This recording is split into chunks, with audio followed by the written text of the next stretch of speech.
स्नेहा की शादी अंकुर से हुई। शादी एक अच्छे बड़े घर में हुई।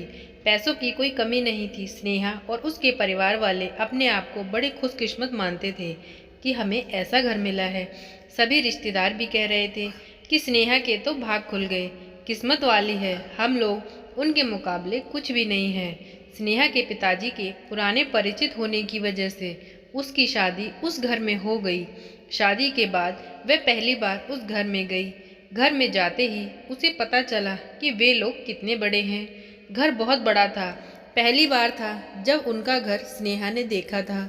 सब कुछ बहुत अच्छा था। सुहागरात का समय आ गया, लेकिन उसके पहले ही उसकी सास और ननद उसे अकेले में ले गई। उसे समझ नहीं आया। उसे लगा कुछ बात करनी होगी। उनके चेहरे उतरे हुए और डरे हुए थे, जैसे कि कोई बात वो उससे करना चाहते हों। स्नेहा ने उन्हें पूछा, क्या हुआ, आप दोनों इतने डरे हुए क्यों हो? सास बोली, बेटा हम तुम्हें कुछ बताना चाहते हैं, लेकिन तुम ये सुनकर हिम्मत रखना। साथ ही ननद भी बोली कि अब हम तुम्हें जो बताने वाले हैं वो बात हम तीनों के बीच में ही रखना। ये बड़ा घर है, यहाँ बात फैलते ज़्यादा समय नहीं लगता, और वो बात सबके सामने आ गई तो हमारे घर की इज्जत मिट्टी में मिल जाएगी।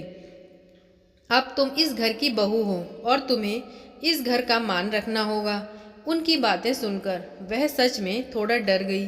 उसे समझ नहीं आ रहा था कि वो लोग क्या बोलना चाह रहे हैं। स्नेहा ने कहा, आप बताएं, मुझे क्या बात है? सास बोली, बहू मेरा बेटा मर्द नहीं है। उनकी ये बात सुनकर उसके होश उड़ गए। उन्होंने कहा कि मैं जानती हूँ कि तुम सोच रही होगी कि फिर हमने तुम्हें क्यों फंसाया, लेकिन हमारी भी मजबूरी है। हम ये बात ऐसे बता नहीं सकते थे, वरना सभी को बात पता चल जाएगी। दरअसल बेटा, मैं ये कहना चाहती हूँ कि मेरे बेटे की कुंडली में लिखा है कि अगर 2 साल जो अभी चल रहे हैं, इन 2 सालों में अगर मेरा बेटा किसी भी लड़की के साथ संबंध बनाता है तो उसकी मृत्यु हो जाएगी। ये शादी तो हमारी मर्जी के खिलाफ हो गई, पर मैं नहीं चाहती कि मुझे अपने बेटे की जान से हाथ धोना पड़े।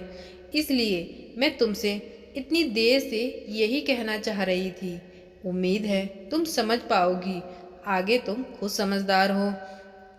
जान है तो जहान है। 2 साल तक तुम्हें मेरे बेटे के साथ रहते हुए भी उससे दूर रहना होगा। ननद कहती है कि तुम उससे बात कम करना, समय उसके साथ न बिताना। तुम परेशान मत हो, अगर कुछ हो सकता है तो हम ज़रूर करेंगे। हम तुम्हारे साथ हैं, तुम्हें अकेला नहीं छोड़ेंगे। सुहाग रात वाली रात यह सब सुनकर स्नेहा अपने कमरे में जा रही थी। स्नेहा को ये सब सुनकर रोना आ रहा था। जैसे ही वह कमरे में जाती है, कुछ देर बैठती है, फिर देखती है कि उसका पति कमरे में आता है और गेट बंद करता है। वह उम्मीद भरी नज़रों से उसकी तरफ देखता है, उससे कुछ बात करने की सोचता है। तभी तुरंत स्नेहा कहती है, मैं बहुत थक गई हूँ, मुझे नींद आ रही है, और वह करवट ले दूसरी ओर सो जाती है, जैसा कि उसकी सास ने उससे कहा था। स्नेहा का पति बेचारा उदास होकर लेट गया। उसे कुछ समझ ही नहीं आ रहा था कि आखिर ये सब क्या हो रहा है। उसे नहीं पता था कि स्नेहा को उसकी माँ और बहन ने क्या बोला है। वह तो यही सोच रहा था कि शायद स्नेहा ही उसे पसंद नहीं करती, इसलिए वह करवट लेकर सो गई। वह चुपचाप बिस्तर पर लेट जाता है और यही सब सोचता रहता है। इधर स्नेहा को लगा कि मेरे साथ धोखा किया गया है। वो भी चुपचाप अपने बिस्तर की साइड पर जाकर सो गई। सुबह तक तो अपने आप को खुशकिस्मत मान रही थी और रात होते होते अपनी किस्मत को कोसने लगी। सुबह में जल्दी उठी और पूजा पाठ करके किचन में काम करने लगी। पर किचन में काम करते करते उसके दिमाग में यही सब चल रहा था। ये सब क्या था, उसे कुछ समझ ही नहीं आ रहा था कि ऐसे इंसान से मेरी शादी क्यों करवा दी। सुबह सास और ननद ने उससे पूछा, क्या हुआ बेटी? रात में उसने कहा, वही जो आपने बताया था। ये कहकर वह रोने लगी। उसकी ननद से माँ कह रही थी कि ऐसे किसी लड़की की ज़िंदगी खराब मत करो, लेकिन तुम सभी ने मेरी बात नहीं मानी। अब ये क्या ऐसे ही घुट घुट कर यहाँ रहेगी? सास बोली, बेटा तू जो भी फैसला लेगी हम तेरे साथ हैं, लेकिन तुझे ये वचन देना होगा कि ये राज तेरे मुंह से नहीं निकलेगा। अगली रात फिर वो कमरे में आए। उसे अब उनकी तरफ देखकर बहुत तरस आ रहा था। वह चुपचाप अपना बिस्तर करके अपनी साइड पर सो गई, क्योंकि अब बात करने को रखा ही क्या था। उन्होंने अभी तक कुछ बात नहीं की। उसकी वजह वह भी जानती थी। थोड़ी देर वो बिस्तर पर बैठे रहे और फिर उठकर वो बाथरूम में चले गए। वह समझ गई थी कि वह वॉशरूम क्यों गए हैं।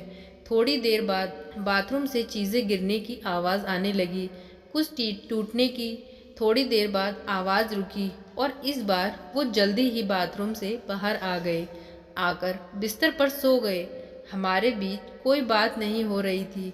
स्नेहा तो ये सोच रही थी कि मैं क्या करूं। यही सब सोचते सोचते नींद आ गई। सुबह जल्दी उठी और फिर बाथरूम में गई, लेकिन इस बार बाथरूम में जब गई तो सब कुछ बिखरा हुआ था। वॉशरूम का सारा सामान बिखरा हुआ था। वहाँ पर कुछ गिफ्ट के पैकेट भी टूटे फूटे पड़े हुए थे। बाथरूम में कचरे में एक कागज भी था जिस पर लिखा था, टू माई ब्यूटीफुल वाइफ। उसके मन में अब शक आया कि ये सामान और गिफ्ट कहीं मेरे लिए तो इन्होंने नहीं रखे थे। लेकिन फिर उसने सोचा कि मेरी सास और ननद मुझसे झूठ क्यों बोलेगी। अभी स्नेहा ने उनसे कुछ बात नहीं की। सुबह उसकी सास और ननद फिर उससे सहानुभूति जता रही थी। उसे उनकी बातों से लगा कि वो चाहती है कि मैं अंकुर को छोड़कर इस घर से चली जाऊं। उसे अब सास और ननद पर शक हुआ। उसने घर की पुरानी नौकरानी से बात की और बातों बातों में उससे पूछा कि अंकुर कैसे हैं। वो बोली कि वो तो बहुत सीधे हैं। उनकी माँ और बहन तो चाहती थी कि अंकुर भैया की कभी शादी ना हो और वह हमेशा उनकी मुट्ठी में रहें। बहन और माँ ने तो बहुत कोशिश की, लेकिन उनके पिताजी नहीं माने और उनके दोस्त के परिचित यानी आपसे शादी करवा दी। वो दोनों तो आपकी शादी के खिलाफ थी। कई दिनों तक घर में विवाद भी होता था, लेकिन तुम्हारे पति अंकुर ने कहा कि जो पापा बोलेंगे हम वही करते हैं। स्नेहा को अब पता चल गया था कि उसकी सास और ननद उसे क्यों भगाना चाहते थे, इसलिए उन्होंने उससे झूठ कहा था। उन्होंने शायद अंकुर को भी कुछ कहा होगा। रात को अब वह अंकुर से बात करने का इंतज़ार कर रही थी कि वो कमरे में आए तो उनका मुंह तो उतरा हुआ था। ये पहली बार था जब वह उससे बात करने वाली थी। उनके आते ही उसने कहा, आप मुझसे कुछ बात करना चाहते हैं। वो बोले, अब बात करने को रखा ही क्या है।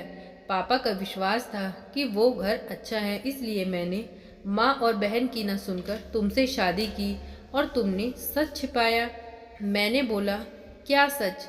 सच कि तुमसे मुझसे शादी नहीं करना चाहती थी। तुम्हारी ज़िंदगी में अभी भी कोई और है। ये बात तुमने ही तो माँ को बताई थी।